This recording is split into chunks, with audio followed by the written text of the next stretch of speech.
السلام علیکم ورحمۃ اللہ وبرکاتہ۔ ظالم عامل یا دشمن کو سزا دینے کا خاص روحانی عمل جب شریعت اجازت دے۔ بعض اوقات ایسا ہوتا ہے کہ کوئی جابر، ظالم یا حسد رکھنے والا دشمن ناجائز طریقے سے کسی پر سحر، جادو، بندش یا تکلیف دہ عملیات کرتا ہے یا کراتا ہے، یا کوئی عامل اپنی طاقتوں کا غلط استعمال کرتے ہوئے بے گناہوں کو اذیت پہنچاتا ہے۔ ایسے موقع پر شریعت مطہرہ کی روشنی میں اگر دفاع جائز ہو تو ایسے ظالم پر اثر انداز ہونے کے لیے کچھ خاص روحانی اعمال اجازت کے دائرے میں کیے جا سکتے ہیں۔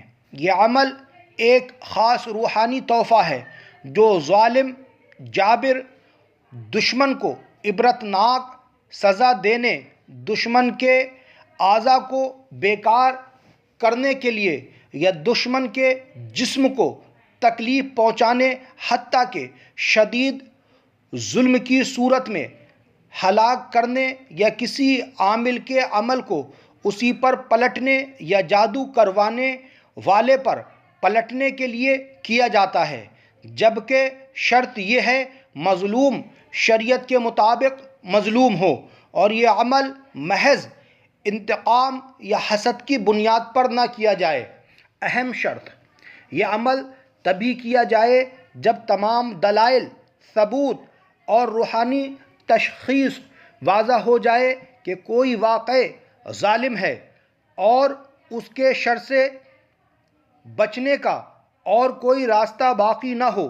شریعت میں ظلم کے خلاف دفاع کی اجازت ہے، لیکن ناحق کسی کو نقصان پہنچانا سخت گناہ ہے۔ تنبیہ: ایسے اعمال طاقتور اور اثر انگیز ہوتے ہیں، ان کا غلط استعمال کرنے والا خود بھی ان کے اثرات سے محفوظ نہیں رہتا، اس لیے کسی مستند عامل یا شیخ کی اجازت و رہنمائی سے ہی یہ عمل کرنا چاہیے۔ خلاصہ: یہ عمل ایک مظلوم کے لیے عدل کا راستہ بن سکتا ہے، لیکن صرف شریعت کے حدود میں، اور صرف اسی وقت جب مظلوم پر ظلم ثابت ہو۔ ہمارے چینل کو سبسکرائب، لائک و شیئر کریں۔